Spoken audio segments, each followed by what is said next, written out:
चक्की तो मेरे पिताजी भी चलाते थे और हमारे फैमिली के इनकम का जरिया ही चक्की था। तो पीछे मुड़ के मत देखिए, क्योंकि दो ही चीज़ें होंगी, या तो आबाद होंगे या तो बर्बाद होंगे। संघर्ष उसी के हिस्से में आता है जो उसको फाइट करने की हिम्मत रखता है। मेरी तो पूरी पढ़ाई बहुत सामान्य रही है। हाई स्कूल में मेरा 68% है, 12 में मेरा 69% है, ग्रेजुएशन में हम सेकेंड डिवीज़न है।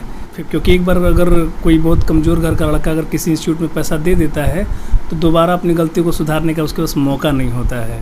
नमस्कार दोस्तों, मैं हूं शिवम दिवाकर। आप देख रहे हैं शिवम दिवाकर यूट्यूब चैनल। आज से पहले आपने मेरे यूट्यूब चैनल पर ऐसा वीडियो कभी नहीं देखा होगा। आज आप देखने जा रहे हैं क्योंकि आज हम अभिषेक कुमार राय भाई के रूम पर मौजूद हैं, जो कि अभी हाल ही में रिजल्ट आया था यूपी पीसीएस का, जिसमें उनका 38 रैंक है। और ये रैंक उनका कैसे आया, उन्होंने कैसे नोट्स बनाए थे, कैसे पढ़ाई की थी और कैसे इंटरव्यू वहाँ पर दिया था, इस बारे में ही डिस्कस करेंगे। और हम इनके साथ में लगभग 3 वीडियो बना रहे हैं जो आपको पूरी देखनी है, एक के बाद एक वीडियो आता रहेगा। और धन्यवाद भी करना चाहेंगे अभिषेक भाई का कि उन्होंने अपना ये कीमती टाइम हमें दिया। अब शुरुआत यहीं से करना चाहेंगे कि आप यहाँ पे कितने दिनों से हैं और कब से आप तैयारी कर रहे थे। सबसे पहले तो आपको धन्यवाद, आपके चैनल को धन्यवाद, ताकि आपके चैनल से जुड़ के मैं अपने संदेश को लोगों तक पहुंचा पाऊंगा। मैं तैयारी में लगभग 7 साल से 6 या 7 साल से कह लीजिए कि मैं लगा था जी। अभी जब ये रिजल्ट आया, जब आपको पहले पता चला या फैमिली में पहले पता चला था किसी को? नहीं, किसी और को पता चला। मेरा भाई है तो उसकी तरह उसी के मैसेज आए व्हाट्सएप पे और मैंने फिर वहाँ से मुझे पता चला। जब आपको पता चला तो आपके रिएक्शन कैसे थे? बहुत खुश हुआ मैं, क्योंकि एक लंबे समय के बाद ये परिणाम आया था और बहुत अच्छा लगा हमें। फिर मैंने अपने घर में लोगों को मैसेज किया और सबको कन्वे किया। आज आपको कई हज़ार इंडिया के कोने कोने के देख रहे होंगे और देखते हैं, कहीं ना कहीं वो भी नए बच्चे हैं और वो तैयारी करने की सोच रहे हैं, और आप सीनियर हैं और आप सिलेक्टेड भी हैं। तो आप उन लोगों को कैसे गाइड करना चाहेंगे, कैसे समझाना चाहेंगे, कैसे तैयारी करें, शुरुआत में कैसे पढ़ाई करें? देखिए, सबसे पहले मैं बताना चाहूँगा कि ये एग्ज़ाम कोई भी कर सकता है। इस एग्ज़ाम को निकालना कोई बहुत बड़ी चीज़ नहीं है। बस ये है कि लगातार मेहनत करते रहना है और पढ़ाई के घंटे का कोई लिमिटेशन नहीं है। ये कोई कंपल्सरी नहीं है कि आप 8 घंटा 10 घंटा पढ़ें, लेकिन हाँ, ये ज़रूरी है कि आप 4 घंटा रेगुलर पढ़ें। और दूसरी बात ये मैं कहना चाहूँगा कि सपना अगर आप पाले हैं तो फिर उस सपने का कीमत आपको चुकाना पड़ेगा और खूब लग के करिए। एकदम संभव है कि आप कर जाएंगे। यहाँ ये कहा जाता है, जब कोई बच्चा मुखर्जी नगर में आता है तो ये कहता है मैं कोचिंग ज्वाइन करूँगा, मुझे लगता है मैं बिना कोचिंग के नहीं कर पाऊँगा, मैं बड़े बड़े कोचिंग ज्वाइन करूँगा। तो क्या आपने भी कोई बड़ा फेमस कोचिंग ज्वाइन किया था यहाँ के? नहीं, ऐसी कोई बात नहीं है। और जब मैं मुखर्जी नगर में आया तो उस समय मैं बहुत सामान्य एक इंस्टीट्यूट में मैंने एडमिशन लिया था। और कोई बहुत ज़रूरी बात नहीं है कि आप किसी बड़े इंस्टीट्यूट में एडमिशन लेकर के ही करें। हाँ, लेकिन एडमिशन लेने से पहले किसी इंस्टीट्यूट में आप उसके शेड्यूल को पता कर लीजिए कि वो कोर्स टाइम पे ख़त्म करता है या नहीं, और उसमें जो टीचर आपको पढ़ाते हैं वो टाइम आपको कितना दे पाते हैं, वहाँ रिजल्ट का रेशियो क्या है। ये बहुत महत्वपूर्ण बात है, क्योंकि एक बार अगर कोई बहुत कमज़ोर घर का लड़का अगर किसी इंस्टीट्यूट में पैसा दे देता है तो दोबारा अपनी गलती को सुधारने का उसके पास मौका नहीं होता है। तो कभी भी किसी इंस्टीट्यूट में आप जाइए तो बहुत अच्छे से उसके बारे में पता कर लीजिए, अपने सीनियर्स के बारे में। यूट्यूब चैनल पे बहुत सारे यूट्यूबर उसके बारे में फीडबैक बना के दिए रहते हैं, तो बहुत हेल्पफुल होता है ये चीज़। और आप जैसे आपके चैनल पे भी बहुत सारी चीज़ें हैं, तो एक बार उन सब चीज़ों को देख करके कोई बच्चा किसी इंस्टीट्यूट को ज्वाइन करे तो ज़्यादा बेहतर होगा। ये जानना चाहेंगे आप हैं कहाँ से, और जो आपकी शुरुआती जो शिक्षा थी, आपका 10th और 12th में स्कोर कितना रहा था और आपने कहाँ से किया? फिर ग्रेजुएशन की बात करें तो उसमें कितना रहा था और वो आपने कहाँ से की थी? मैं उत्तर प्रदेश के गाजीपुर के यूसुफपुर कस्बे का रहने वाला हूँ। बहुत सामान्य सा कस्बा है मेरा, और वहाँ मैंने सरकारी स्कूल से मैंने पढ़ाई की, doctor M.A. Ansari inter college करके है। और वहीं से मैंने 9वीं 10वीं 11वीं 12वीं की पढ़ाई की। उसके बाद मैं बनारस चला आया, काशी हिंदू विश्वविद्यालय में मेरा वहीं से मेरा ग्रेजुएशन हुआ, और फिर मैंने PG करने के बाद मैं दिल्ली आया था। तो मैं ये कहना चाहूँगा कि इंस्टीट्यूट तो मैटर करता है कि आप कहाँ से पढ़ते हैं, लेकिन मेरी तो पूरी पढ़ाई बहुत सामान्य रही है। हाई स्कूल में मेरा 68% है, 12 में मेरा 69% है, ग्रेजुएशन में हम सेकेंड डिवीज़न है, 59 पॉइंट समथिंग मेरा था। पीजी में मेरे मार्क्स थोड़े अच्छे थे, 73 पॉइंट समथिंग करके। तो ये तो एक सिर्फ नंबर हैं, ये बहुत मायने नहीं रखता है। मायने रखता है आप कितने लग की तैयारी कर रहे हैं, आपका संघर्ष कैसा है और आप फोकस कितने हैं। तो मैं यही कहना चाहूँगा, नंबर बहुत मैटर नहीं करता है। बहुत सारे बच्चे ये भी जानना चाहते हैं, क्या जो अभी हमारे साथ मौजूद हैं अभिषेक भाई, क्या वो हिंदी मीडियम के छात्र थे या फिर इंग्लिश मीडियम के थे? टिपिकल हिंदी मीडियम जिसको कह लीजिए, एकदम सामान्य हिंदी मीडियम का मैं स्टूडेंट हूँ और हिंदी में ही मैंने पूरे एग्ज़ाम को लिखा है और बहुत फ़र्क नहीं डालता है। लेकिन हाँ, एक चीज़ है कि हिंदी मीडियम में होना आजकल चैलेंजिंग है, क्योंकि जिस तरीके से इंग्लिश मीडियम के लोग को कंटेंट अवेलेबल है, मटेरियल अवेलेबल है और बहुत सारे ऑनलाइन प्लेटफॉर्म है, तो हिंदी मीडियम में भी अब चीज़ें अवेलेबल हो गई हैं। तो फोकस है कि फ़ाइट थोड़ा आपको ज़्यादा है, तो और आपको मेहनत करने की ज़रूरत है। अगर बात की जाए आपका जो ऑप्शनल सब्जेक्ट था, ऑप्शनल कौन सा था और आपने किस आधार पर लिया था? क्या आपके जो सीनियर हैं उन्होंने बताया था या फिर आपने खुद उसे सिलेक्ट किया था? मेरा ऑप्शनल सब्जेक्ट इतिहास रहा है और चूँकि मेरा ग्रेजुएशन और पीजी में भी इतिहास रहा है, तो एक पहले से ही मतलब बना हुआ बात था कि मुझे इतिहास ही रखना है और एक इंटरेस्ट भी शुरू से रहा है। तो इसमें किसी का दबाव नहीं रहता है और ऑप्शनल आप अपने रुचि के अनुसार चयन करिए कि किस में आपका इंटरेस्ट है, क्योंकि इंटरेस्ट जब होगा तभी उस ऑप्शनल में आप बहुत अच्छा कर पाएंगे। दूसरी बात ये कि अगर आप हिस्ट्री रख रहे हैं तो आप यहाँ मुखर्जी नगर में हैं तो किसी अच्छी टीचर का चुनाव कर लीजिए जहाँ आप लिख सकते हैं, उनको लिख के दिखा सकते हैं। बहुत सारे टीचर हैं, जैसे मुझे तो अभी इंटरव्यू के दरमियान मुझे केडी सर का बहुत सपोर्ट मिला और क्योंकि हिस्ट्री ऑप्शनल था तो मैंने इंटरव्यू के लिए उनको फ़ोन भी किया और वो बहुत हेल्पफुल नेचर के हैं, उन्होंने मुझे बहुत मदद भी किया। इसके अलावा कोई और टीचर, कोई ऐसे हमारे दोस्त या फैमिली से जिन्होंने आपको बहुत ज़्यादा, हद से ज़्यादा सपोर्ट किया और आगे रास्ता बताया? हाँ, इस मामले में मैं थोड़ा सा लकी हूँ कि मुझे आंसर राइटिंग के लिए Amit Jain sir, the IAS core के डायरेक्टर हैं, उनका मुझे सपोर्ट मिला और विनीत पुष्पक सर भी थे।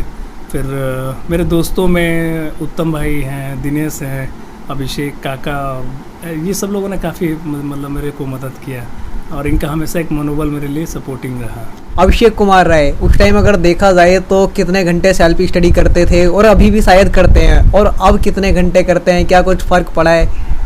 नहीं, फ़र्क तो नहीं पड़ा है, क्योंकि अभी ये मेरा जो एग्ज़ाम है इसमें मैं CDPO पद पे चयनित हुआ हूँ, तो मेरा लक्ष्य इससे भी अभी ज़्यादा का है। मैं प्रॉपर बड़े पद पे जाना चाहता हूँ और क्योंकि जितने अच्छे पद पे होंगे तो सेवा करने का मौका उतना ही ज़्यादा होगा। दूसरी बात ये कि तैयारी के दरमियान घंटा बहुत मैटर नहीं करता है, आप कितने देर पढ़ते हैं ये बात नहीं है, कितने कंसिस्टेंसी से आप उसको करते हैं। बार बार रिवीजन करना है, बार बार थोड़ा ही पढ़ना है लेकिन बार बार पढ़ना है। तो रेगुलर अगर आप पढ़ाई रखेंगे तो एक टाइम के बाद वो फिर हर चीज़ फुलफिल हो जाती है। यहाँ पे अगर देखा जाए तो बहुत सारे बच्चे हमें मिलते हैं, रोड पे भी मिलते हैं या हम जाते हैं वहाँ पे भी मिलते हैं और कमेंट भी करते हैं कोने कोने से। ये कहते हैं जो सीनियर हैं और जो सिलेक्टेड हैं उनसे ये पूछिए कि हिंदी मीडियम का जो रिजल्ट है ऐसा क्यों होता जा रहा है कि बच्चे कहते हैं नहीं हम हिंदी मीडियम से नहीं करेंगे, हिंदी मीडियम से नहीं करेंगे, कि उसका जो रिजल्ट है वो कम है या आता नहीं है। ये क्या चक्कर है? कोई भाषा विद्वता का पैमाना नहीं होता है।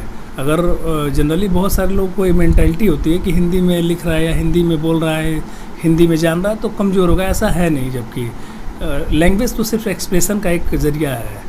तो मैं बहुत सारे लोगों को एक कहना चाहूँगा इस चैनल के माध्यम से कि भाषा को कभी किसी व्यक्ति की पर्सनालिटी का हिस्सा मत बनाइए, क्योंकि भाषा सिर्फ एक्सप्रेशन का माध्यम है।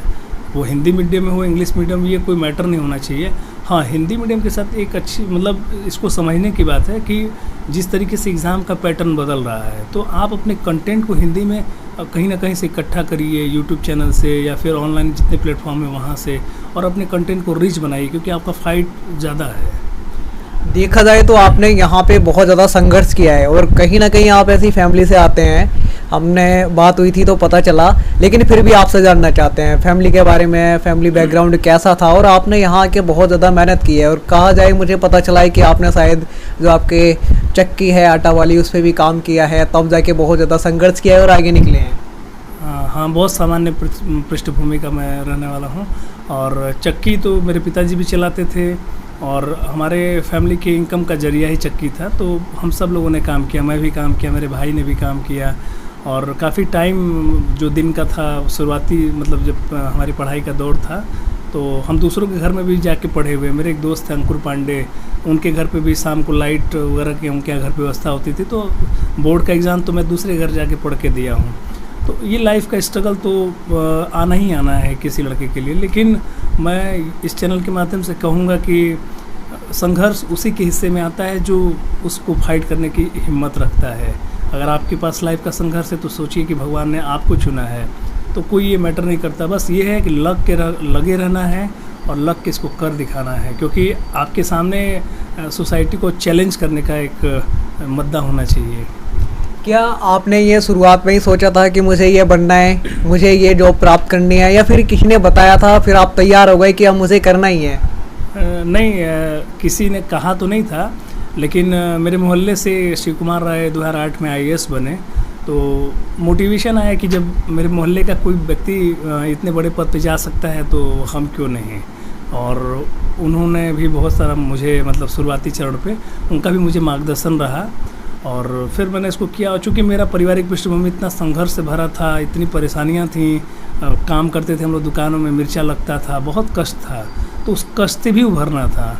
तो उसका एकमात्र जरिया था कि पढ़ लिख करके कुछ ऐसा कर जाना है कि इस दुख से भी कम से कम बाहर निकले आदमी।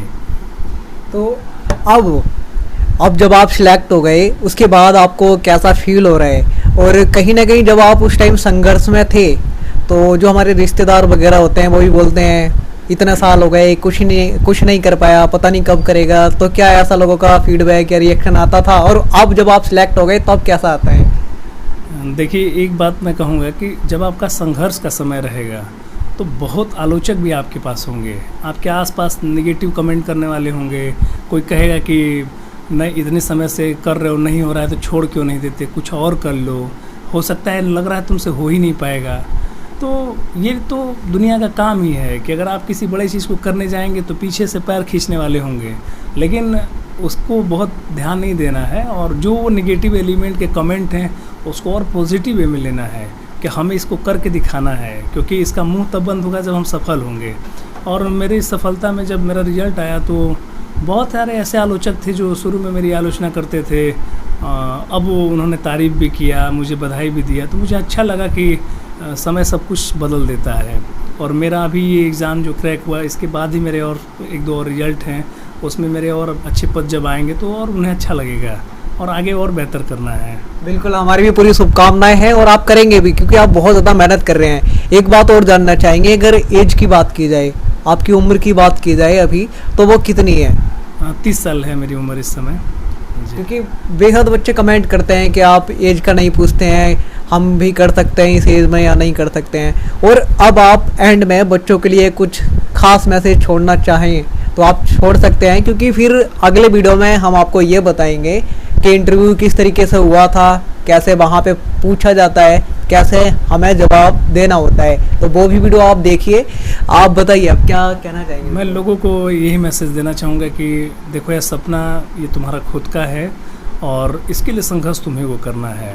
हर सपने की कीमत चुकानी पड़ती है, आप जैसे भी करिए। बस यदि आपने ठान लिया है कि नहीं आपको करना है, तो फिर आप पीछे मुड़ के मत देखिए, क्योंकि 2 ही चीज़ें होंगी, या तो आबाद होंगे या तो बर्बाद होंगे। मेरे लाइफ का ये टाइप पंच लाइन था कि या तो बनूंगा या तो बिगड़ूंगा, यही 2 चीज़ होगी। तो बिगड़ने का बहुत कम चांस होता है, क्योंकि जो आदमी मेहनत करता है तो ईश्वर भी उसको देखते हैं और एक टाइम के बाद वो चीज़ें उसके पास चली आती हैं। दोस्तों, आशा और उम्मीद करते हैं यह वीडियो आपको पसंद आएगा। अगर हमसे कुछ रह गया है तो आप कमेंट कर सकते हैं। आपके विचार कमेंट बॉक्स में सादर आमंत्रित हैं, हम उन पर ध्यान देंगे और वाकई में लगता है कि आपकी परेशानियां हैं तो उस पर भी डिस्कस करेंगे। आज की वीडियो में इतना ही। जय हिंद, वंदे मातरम। और हाँ, जो वीडियो आ रहा है नेक्स्ट, उसको देखना मत भूलिए आप, क्योंकि उसमें हम ये बात करने वाले हैं इंटरव्यू कैसे हुआ था और कैसे पढ़ाई करते थे और उन्होंने कैसे अपने नोट्स बनाए थे, वो ही डिस्कस होगा उस वीडियो में।